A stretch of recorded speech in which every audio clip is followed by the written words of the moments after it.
Welcome to the Man Cave Podcast with Dan Casper. Local sports roundup brought to you by Carpet City Flooring Center. And it's that time of year. It's the madness of March. We've got girls basketball wrapping up this week with the state tournament over in Green Bay. And then the boys, we'll find out who makes state after this weekend, as they got some teams just a couple games left and such. Let's start off with girls basketball, though, and one team that just fell a little bit short from going to states, Eau Claire Memorial, double overtime loss to Appleton East. Had shots, had chances down there, but I know they're probably not a lot of those players and probably, parents and such still probably feeling down, but I mean, a terrific season nonetheless for Eau Claire Memorial. Just an outstanding season, and Appleton East is a team that they'd played earlier in the year and lost in an overtime game too. So, yeah, I think they came back from a double-digit deficit in the second half to have Palmier hit that three-pointer and force overtime, and then in overtime had their chances, really did. And credit to Appleton East, they hit some clutch free throws as well to force the double overtime, and then you get a shot to tie it at the end, and it just doesn't go in. But that team, one of the deepest teams I've ever seen, fun team to watch, and they'll have their chances to get back here in the next couple seasons. A lot of young talent. I mean, Nora Kling's just a freshman, and Hoytum. I mean, I don't want to forget anybody because that team is so loaded, and there's going to be a lot. But you're going to miss the seniors that are leaving. Ashlyn Schroeder, Raina Welsh, and I think Marley Ferguson is the other one. So if I'm forgetting anybody, I apologize. But yeah, I mean, that team was one of the deepest teams I've seen, and so close for them. And obviously you say it's got to be heartbreaking, but they got to hold their head high too. I mean, it was just an outstanding regular season. You win the Big Rivers Championship and do it in undefeated fashion. Yeah, that's something that doesn't happen. So congratulations to them on a great year. Absolutely. We still got a lot of local representation heading over to Green Bay for state, though. Rice Lakes in Division II.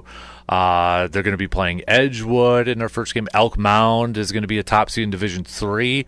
They're going to play Xavier, Division IV, Durand, Arkansas, who defeated McDonald Central. And then Division V, we got Owen Withee. That's going to be taking on Assumption. Yeah, I think, you start with that D2, Rice Lake and Shepley. They, lost in the sectional finals, I believe, last year. And then they beat Lakeland, the team that beat them in the sectional semifinals to get to this point, and then took down Shawano. So, yeah, I mean, they're going to have their hands full. Edgewood is a just uber-talented team, 27-1 on the year. Wow. But Rice Lake, again, we always talk about this in almost every sport. Yeah. They play the Big River schedule. So they're playing a D1 schedule for most of the year. And then, you go down to Division II. So that, it's that steel sharpens steel kind of mentality there. So, yeah, I could see them going there. And Addison Schmidt as well. As they have that top two there. They could do some damage. I mean, it's going to be neat for the state to get the showcase of Shepley and get to see, this uber talented player that's going, I don't know why uber's my word today, but who's, being recruited by every school in the nation, basically. So she's going to get a chance to show off there in the state tournament. Yeah, definitely. So, and then, just down 29, we've got Owen Withee. I mean, still lots of local Elk Mound, who's been there hasn't been there, over 30 years? Yeah, 1988 was the last year that they went there. And that team, between them and Durand, Arkansas, you get the Dunn St. Croix representing there with two teams there. Elk Mound, the defense that both of them play is just amazing. So that to me will be a big key for both these teams. I think, you're going to have to get your baskets. Everybody can play defense that's at this level. But the suffocating defense that you'll see at times from Elk Mound and Durand, Arkansas, that's going to be their key once they get over there. Boys wise, we still have quite a few teams still alive as well. Eau Claire Memorial, Division I.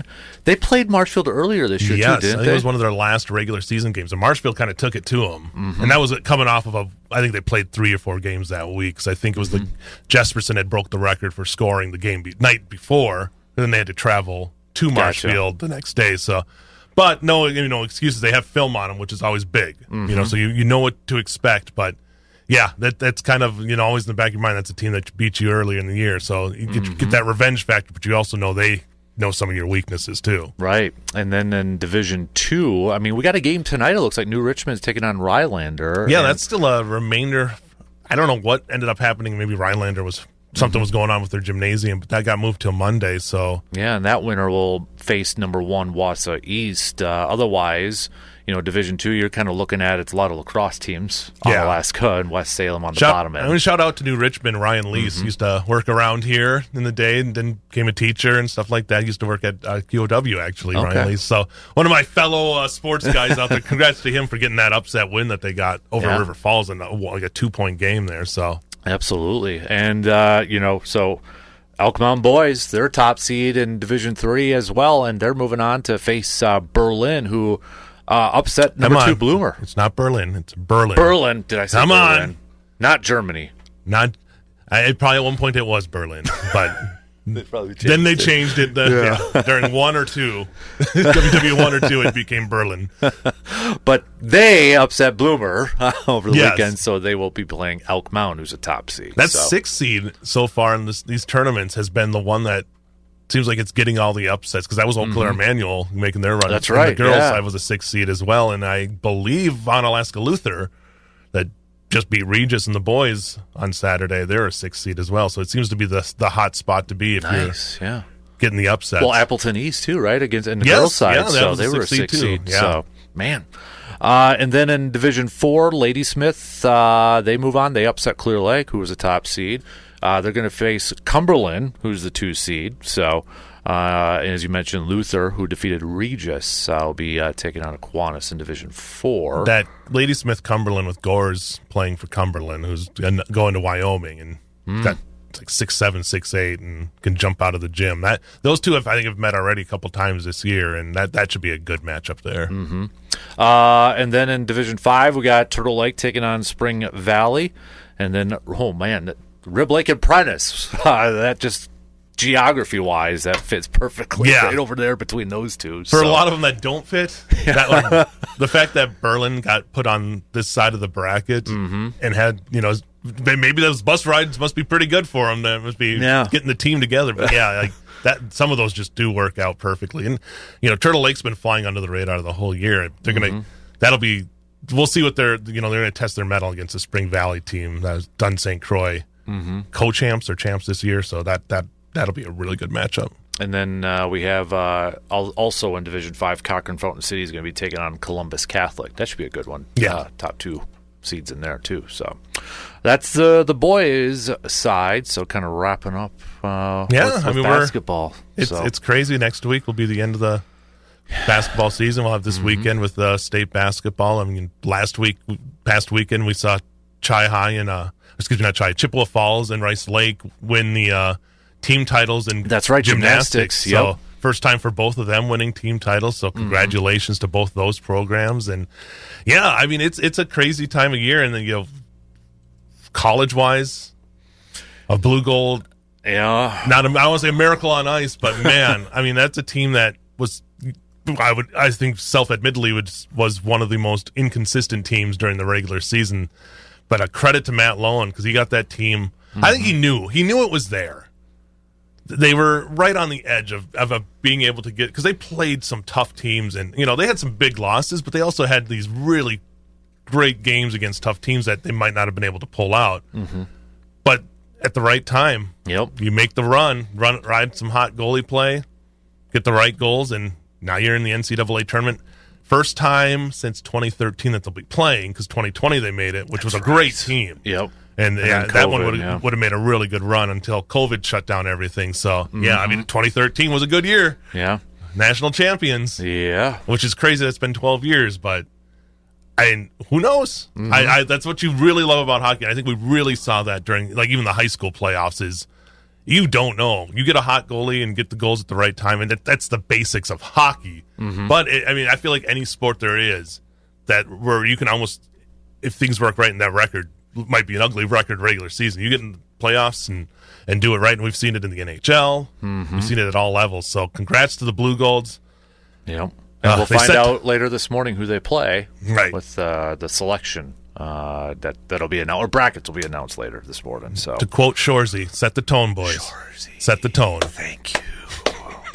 Well done, Shorzy. Nice pull. Thank you. That's been my winter binge watch this whole year. So nice. Now you got to do it in the accent next time, if you can. I don't know. I don't want to insult our Canadian friends. Tensions are high between our two countries. True, I don't want to be the reason. So yeah, we got that, and then shout out UW Stout women's basketball going to the Sweet 16 as well. So forget them at all. I mean, another Sweet 16 run. Yep.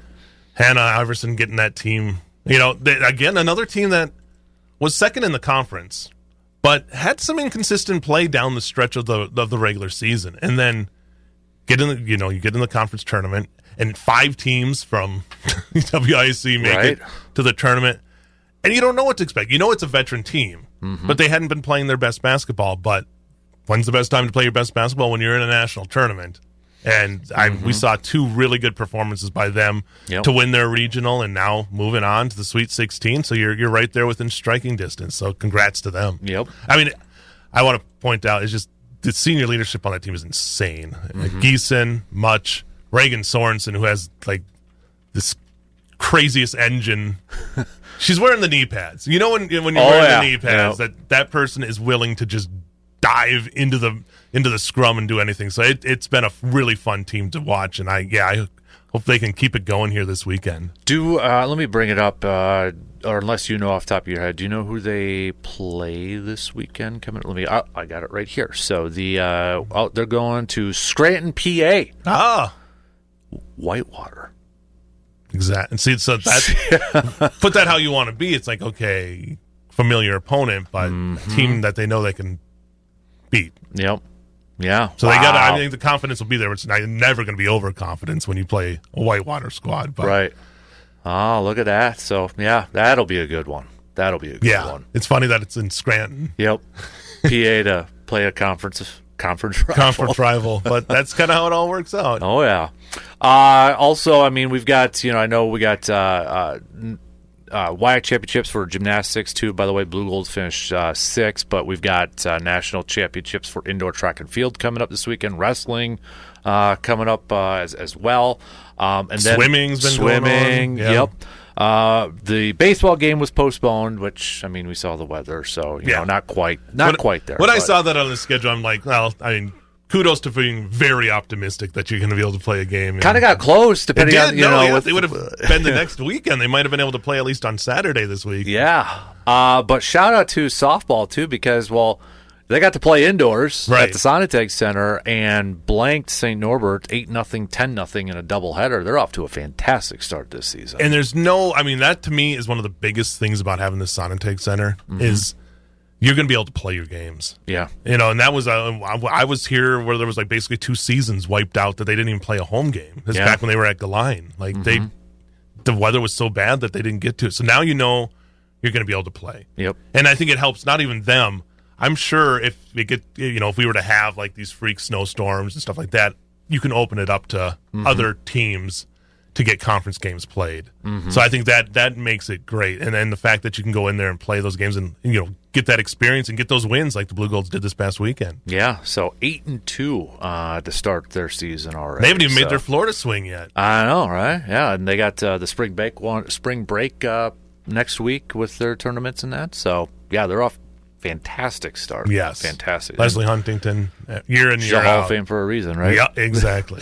And then, I know lacrosse, they're playing in Sonotech, too. They just fell to a ranked Colorado College, but that was their first loss, 3-1, to begin the season, too. So, but, yeah, spring sports. And then Chip's going to be able to go outside for his outdoor track and field. Yes, indeed. Get some. I mean, they probably already are running a lot of the distance people, I'm sure, outside. But, yeah, I mean, it's a fun time of year. It is an immensely crazy time of year. The last couple of days, been putting the hours in, and it's fun to see those teams when they, hoist that championship trophy or get that chance to go play for a championship. So it's been fun watching that, and got a couple more weeks here to go. I know they don't begin until the beginning of April coming up here, but just because you and I are both lovers of golf, I'm really excited to see this Blue Gold men's team. Yeah, coming. What was announced last week? They were ranked 14th in the country, and they got a few tournaments picking up in April and that. But I'm excited to see what that group can do. Yeah, Coach Skinner usually has that team ready to go, and I know they got some training facilities also going on in the summer. I heard the simulators were up and rolling, so I don't know how you and I could get a pass to go in there now. I know Coach Skinner. I was talking to him because his daughter, Caitlin, who was playing, I don't know if I got that name right. She, great golfer, going to state, and we were talking. He's like, "Yeah, the simulator. You should come." I was like, "I probably should come see it," but I don't know. It'd probably make me too jealous to go see that compared to my backyard, which is already Is it dug up? It's dug up. I couldn't even go back. The snow filled in the mud from where my footprints are. So, but yeah, I mean that team, and from years and years they've been hosting and getting great players there, and I think this year it'd be fun to see what they can do with it. 14th in the nation. Yeah, be some fun tournaments for them. Absolutely. Yeah, they'll begin April 4th in Illinois. And then April 18th, they're going to be over in Minnesota, then back in Illinois at the end of April, and then Lake Arrowhead for the WEAU Championship beginning of May. And then we'll see after that. But that's your local sports roundup brought to you by Carpet City Flooring Center. It's Carolyn Skinner, and I'm sorry, Carolyn.